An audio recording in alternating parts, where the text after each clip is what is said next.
देखिए, एनक्रोचमेंट जितनी भी हुई है, इसको हम बिल्कुल किसी भी कीमत पे स्वीकार नहीं करेंगे, वो कहीं पे भी हुई है। अगर हम इस चीज को स्वीकार करते हैं तो हम एनकरेज कर रहे हैं ऐसे उस तबके को, ऐसे उस एलिमेंट को जो इस प्रकार के जिसे कहेंगे हम कि एनक्रोचमेंट ही नहीं, मतलब किसी और इंटेंशन को बढ़ावा देता है।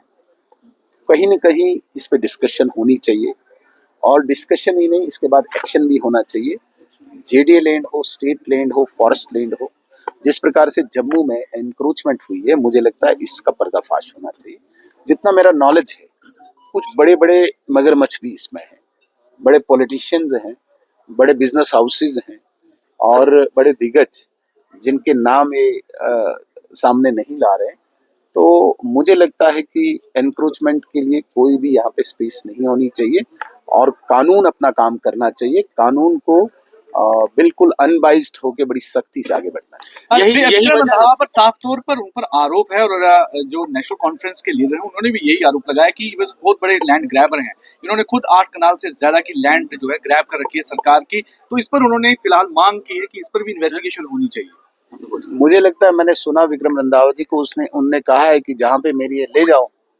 वो तो कहीं पे भी क्लेम नहीं कर रहे हैं। अगर जेडीए लैंड है, स्टेट लैंड है, वो तो तैयार है, ले जाइए।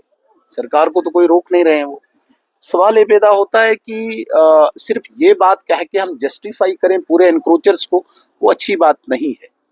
एनक्रोचर इज एनक्रोचर, और बहुत बड़ा एक मकसद है। मैंने पहले भी कहा था, एक लैंड जहाद एक यहाँ पे चल रहा है, और जिसको एक लेजिस्लेटिव प्रोटेक्शन भी दी जाती है। मैंने पिछले साल भी कहा था कि हाई कोर्ट में ये डॉक्यूमेंट है, 689 एनक्रोचर्स हैं तवी बेड को जिनने एनक्रोच किया है। एक विशेष समुदाय से वो आते हैं। इंटेंशन क्या है, क्यों इनको प्रोटेक्ट किया जाता है, क्यों हमारे विधानसभा में उनके लिए प्रोटेक्शन के लिए, उनको प्रोटेक्ट करने के लिए खड़े हो जाते हैं। आप बताइए, जो एनक्रोचर है निकालिए उसे। इस पर किसी को क्या आपत्ति हो सकती है, मुझे समझ नहीं आता। कह रहे कि कश्मीरियों को बदनाम किया गया है, इसे कैसे देखिए, बात कश्मीरियों की या जम्मू वालों की नहीं है, बात किसी व्यक्ति की नहीं है। मैं कहता हूं आप आइडेंटिफाई करो, निकालिए, आपके पास लिस्ट है। 689 एनक्रोचर्स मैंने पिछले साल कहा था, जिसको मैंने लैंड जहाद का नाम दिया था, जिसको मैंने लेजिस्लेटिव जहाद का नाम दिया था। आप शायद भूल जाते थे। आप लिस्ट निकालिए, वो लोग कौन है। आपने बड़े बड़े मगरमच्छों की बात की, क्या यही वजह है कि अंदर विधानसभा में हंगामा हो रहा है? मुझे नहीं पता, मैं जा रहा हूँ, मैं देखता हूँ। सर, बिरला साहब के बयान के बाद शेख शकील ने जो है ओपन डिबेट के लिए जो है इन्विटेशन दिया है। क्या लगता है आपको, डिबेट होनी चाहिए? कौन सी डिबेट? शेख शकील ने कहा है कि वो मेरी बात सुनिए सर, ये जो क्राइम होता है ना, इसमें कोई डिबेट या तमाशा नहीं होना चाहिए। सीधे कानून अपना काम करना चाहिए। हाँ, ये कोई शहर में तमाशा करना है क्या? आपके पास डिटेल है, जिसने एनक्रोच किया है, कानून अपना काम करे। इसमें डिबेट की कहाँ गुंजाइश आती है? डिबेट जिसको करनी है, मैं नहीं जानता कौन बोल रहे हैं डिबेट करो, उनने करनी है कर ले डिबेट, लेकिन कानून थोड़ी डिबेट वालों का वेट करेगा। कहीं पे कोई क्राइम हो रहा है, कोई जुर्म हो रहा है, तो आप बोलोगे नहीं पहले डिबेट होगी। किस बात की डिबेट?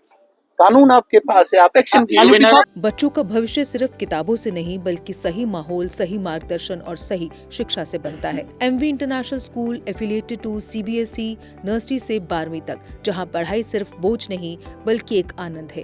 प्रेप स्कूल की विशेष पहचान इंग्लिश फोनिक्स आधारित शिक्षा, बच्चों के लिए आकर्षक किड्स टॉय रूम, लर्निंग के साथ फन अम्यूजमेंट पार्क फैसिलिटी, जोशपूर्ण और प्रेरक गतिविधियों पर आधारित कक्षाएं, क्वालिटी एजुकेशन का भरोसा, 18 से अधिक एजुकेशन एक्सीलेंस अवार्ड्स, अनुभवी शिक्षक और आधुनिक शिक्षा प्रणाली, safe and reliable transport, 47 school बसें, सुरक्षित पिक एंड ड्रॉप सुविधा। यहाँ हर बच्चा सीखता है सोचना, समझना और आगे बढ़ना।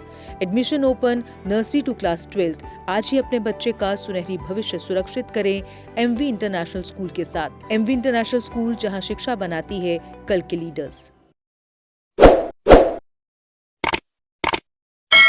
जम्मू कश्मीर की खबरों के लिए जुड़े रहिए जीके अपडेट के साथ।